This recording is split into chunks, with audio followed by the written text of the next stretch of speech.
Good morning प्यारे बच्चों। आज हम करेंगे वर्कशीट नंबर 36। सब्जेक्ट है हिंदी व्याकरण, क्लास आपकी 8th है और डेट है 16 फरवरी। आज का हमारा टॉपिक है कारक। आज हम अपनी इस वर्कशीट में कारक के बारे में जानेंगे। कारक किसे कहते हैं और ये कितने प्रकार के होते हैं, ठीक है, कौन कौन से कारक हैं, ये इनका प्रयोग किस तरीके से होता है। बहुत इंपॉर्टेंट वर्कशीट है, इसलिए हम आज इसे ध्यान से करेंगे। तो शुरू करते हैं। प्यारे बच्चों, आप जानते हैं कि संज्ञा या सर्वनाम के जिस रूप से वाक्य के दूसरे शब्दों के साथ उसका संबंध ज्ञात होता है उसे कारक कहते हैं। ठीक है, कारक के द्वारा हमें वाक्य में जो शब्द होते हैं उनका संबंध पता चलता है। ठीक है, अभी हम उदाहरण ले लेंगे जिससे आपको अच्छे से और समझ में आ जाएगा। उसके बाद देखते हैं कारक के प्रकार। कारक जो होते हैं 8 प्रकार के होते हैं। कारक के कितने भेद हैं? 8 भेद हैं, 8 प्रकार हैं। कौन कौन से हैं आपको बिल्कुल याद होने चाहिए और ऐसे ही याद होने चाहिए क्योंकि एग्जाम में पूछे जाते हैं, इसलिए आपको ये याद करने हैं। ये 8 भेद हैं, 8 प्रकार हैं कारक के। कौन कौन से एक बार देख लेंगे, उसके बाद मैं उदाहरण के द्वारा आपको समझाऊंगा। जैसे क्या यहाँ पर कारक का नाम दिया हुआ है, ये जो है सब कारक के नाम हैं, जैसे कर्ता, कर्म, करण, संप्रदान, अपादान, अधिकरण, संबंध और संबोधन। उसके बाद यहाँ पर कारक चिन्ह दिए गए हैं। ठीक है, चिन्ह या परसर्ग एक ही बात होती है। कारक चिन्ह कौन कौन से होते हैं? जैसे ने, को, जैसे क्या, एक बार समझ लेते हैं हमें कैसे याद करना होता है। जैसे कर्ता ने, कर्म को, करण से, संप्रदान के लिए या फिर को, अपादान से, अलग होने के अर्थ में। जहाँ भी से का, जिस भी वाक्य में से का प्रयोग हो रहा है अलग होने के अर्थ में। ठीक है, जैसे पेड़ से पत्ते गिरते हैं तो वहाँ पर क्या होगा? पत्ते जो हैं अलग हो रहे हैं, किससे? पेड़ से का तो प्रयोग हुआ है लेकिन किस संबंध में? अलग होने के संबंध में हुआ है। तो वहाँ हमारा कौन सा कारक होगा? अपादान कारक होगा। ठीक है, जैसे यहाँ पर भी से है लेकिन यहाँ जो से का अर्थ है वो है द्वारा। ठीक है, जैसे मान लो कहा क्या, मैं बस से दिल्ली गया, तो यानी बस के द्वारा दिल्ली गया, तो यहाँ पर क्या आएगा? यहाँ पर करण कारक होगा। ठीक है, आपको इनका अंतर पता चल गया होगा दोनों का, से का। ठीक है, एक से का अर्थ है द्वारा, के द्वारा।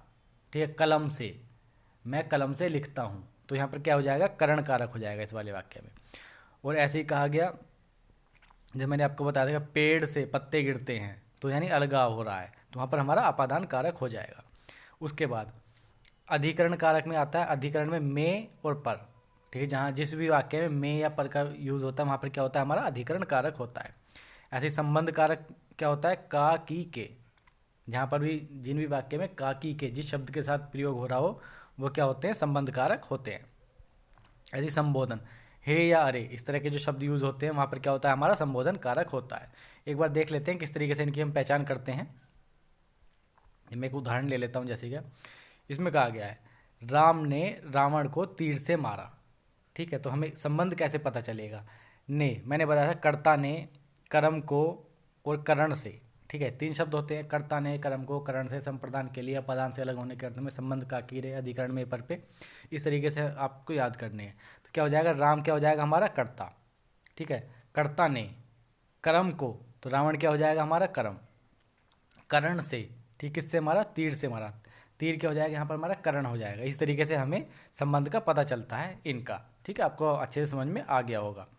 देख लेते हैं नेक्स्ट हमारा क्या दिया है इसके बाद। तो आइए कारक का अभ्यास करते हैं। ठीक है, अभ्यास करेंगे हम, जो हमारी एक्सरसाइज दी हुई है उसे हम उसके क्वेश्चन को सोल्व करेंगे। पहला क्वेश्चन है, निम्नलिखित वाक्यों में रेखांकित शब्द में कौन सा कारक है?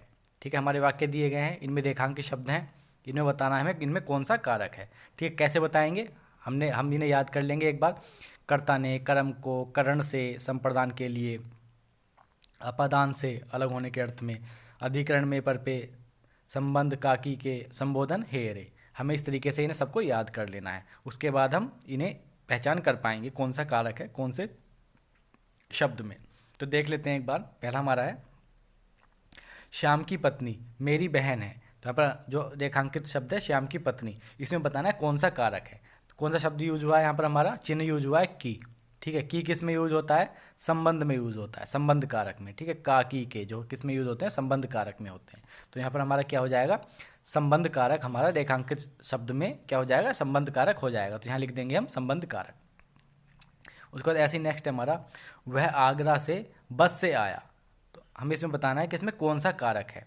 ठीक है, आगरा से, इस वाले शब्द में कौन सा कारक है? कहाँ से आया? आगरा से आया। क्या हो रहा है, अलगाव हो रहा है। ठीक है, आगरा में था लेकिन वहाँ से आ गया, दूर हो गया वहाँ से, तो इसमें हमारा कौन सा कारक आएगा, अपादान कारक आएगा। ठीक है, अलगाव के लिए क्या आ जाएगा यहाँ पे, हमारा अपादान कारक आ जाएगा। अगर हमसे पूछता कि इसमें हमें बताना है कौन सा कारक है, बस से आया, तो के द्वारा, जब जहाँ पे भी से का जो अर्थ होता है के द्वारा होता है, वहाँ पर हमारा करण कारक होता है। ठीक है, तो यहाँ पर क्या हो जाता है, हमारा करण कारक हो जाता। अगर रेखांकित शब्द हमारा ये दिया हुआ होता तो इसमें क्या होता, हमारा करण कारक होता। ठीक है, आपको अंतर पता चल गया होगा। नेक्स्ट है हमारा, अब इसमें कह रहा है अरे तुमने यह गिलास तोड़ दिया, तो इसमें हमें बताना अरे तुमने में कौन सा कारक है, ये हमारा रेखांकित शब्द है, तो इसमें हो जाएगा संबोधन कारक। ठीक है, संबोधन कारक में कौन कौन से शब्द आते हैं, हे, अरे, इस तरह के जितने शब्द हैं वो संबोधन कारक में आते हैं, तो हम यहाँ पर लिख देंगे संबोधन कारक थर्ड वाले में। फोर्थ है सीता ने सुंदर गीत गाया, तो इसमें बताना सीता ने में हमारा कौन सा कारक है, तो कर्ता। ठीक है, कर्ता के साथ क्या था, ने जहाँ पर भी होगा हमारा कौन सा कारक होगा, कर्ता होगा, कर्ता ने। ठीक है, हमने शुरू में ही पढ़ा था, तो यहाँ पे आ जाएगा हमारा इसमें कर्ता कारक। उसके बाद नेक्स्ट है हमारा, पेड़ से फल गिरते हैं। ठीक है, तो क्या होता है, पेड़ से अलगाव हो रहा है, अलग हो रहे हैं। ठीक, तो अलग होने के अर्थ में जहाँ भी से का हमारा प्रयोग होगा, से चिन्ह का, वहाँ पर क्या आएगा, अपादान कारक आएगा। ठीक है, तो इस तरीके से हम इसके आंसर कर लेंगे सबके। एक बार इनके आंसर ये दिए हुए हैं सबके सामने, आप इस तरीके से इन्हें लिख लोगे।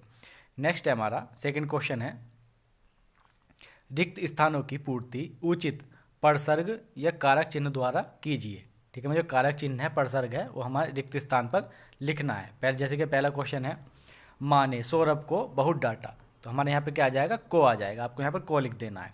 दूसरा है कबूतर डाल पर बैठा है, तो यहाँ पर क्या आ जाएगा, पर आ जाएगा। ठीक है, हमें कारक चिन्ह यहाँ पर लिखने हैं। थर्ड है हमारा पत्ता पेड़ से गिरा, तो यहाँ पर क्या आ जाएगा, हमारा से आ जाएगा। फोर्थ है हमारा पिता ने बालक को पुस्तक से समझाया या पुस्तक द्वारा समझाया, तो क्या पर आ जाएगा, यहाँ पर हमारा से आ जाएगा। नेक्स्ट है सामान कमरे में रख दो, तो यहाँ पर क्या आना चाहिए, में आना चाहिए। इस तरीके से हम वाक्य को पूरा कर लेंगे, वहाँ के चिन्ह को इन्हें लिख लेंगे। ठीक है, इस तरीके से हमारे रिक्त स्थान पूरे हो जाएंगे। नेक्स्ट क्वेश्चन है हमारा, दिए गए कारक चिन्हों में से एक एक वाक्य बनाकर लिखिए। हमारे यहाँ कारक चिन्ह दिए गए हैं, इनसे हमें वाक्य बनाना है। पहला है हमारा के लिए का जिस वाक्य में प्रयोग हो रहा हो ऐसा वाक्य बनाना है। दूसरा हमारा जिस वाक्य में की का प्रयोग हो रहा हो, हमें एक वाक्य वो बनाना है। इस तरीके से एक एक वाक्य हमें बनाना है। देख लेते हैं इसका आंसर हम। देखिए इसका आंसर हमारा ये है, प्रश्न थर्ड था हमारा, पहला था, पहले में के लिए जहाँ पर यूज़ हो रहा है, जहाँ पर प्रयोग हो रहा है वाक्य में, वो वाक्य बनाना है। तो ये हो जाएगा हमारा, मैं अपने भाई के लिए एक किताब लेकर आया था। ठीक है, बाजार से कहीं से भी आपको इस तरीके से वाक्य बना देना है, मैं अपने भाई के लिए, तो के लिए हमारा यहाँ पर प्रयोग हो रहा है। नेक्स्ट हमारा सेकंड, जहाँ पर की का प्रयोग हो रहा हो, हमें वो वाला वाक्य बनाना है। यह राम की कार है, तो यहाँ पर क्या हमारा की का प्रयोग हो रहा है। थर्ड है हमारा के द्वारा। ठीक है, हम रेल के द्वारा आगरा गए थे, तो क्या आ जाएगा, हम गए थे। ठीक है, हम रेल के द्वारा आगरा गए थे। इस तरीके से हमारा थर्ड का आंसर हो जाएगा। फोर्थ है जिसमें को का प्रयोग हो रहा हो, माँ अपने बच्चे को खाना खिला रही है, हमारा फोर्थ वाक्य ये हो जाएगा। फिफ्थ है हमारा जहाँ का प्रयोग हो रहा है, ये क्या हो जाएगा, यह घर मोहन का है। तो इस तरीके से हमारे वाक्य थे जो हम इसे बना लेंगे अपने कारक चिन्हों का प्रयोग करते हुए, जो हमारे कारक चिन्ह दिए गए हैं हमारे प्रश्न में। इस तरीके से तो आज की वर्कशीट थी, आपको कैसी लगी कमेंट करके ज़रूर बताना। अगर वर्कशीट अच्छी लगी, वीडियो अच्छी लगी, तो वीडियो को लाइक करना और शेयर भी करना। Thank you, thanks a lot.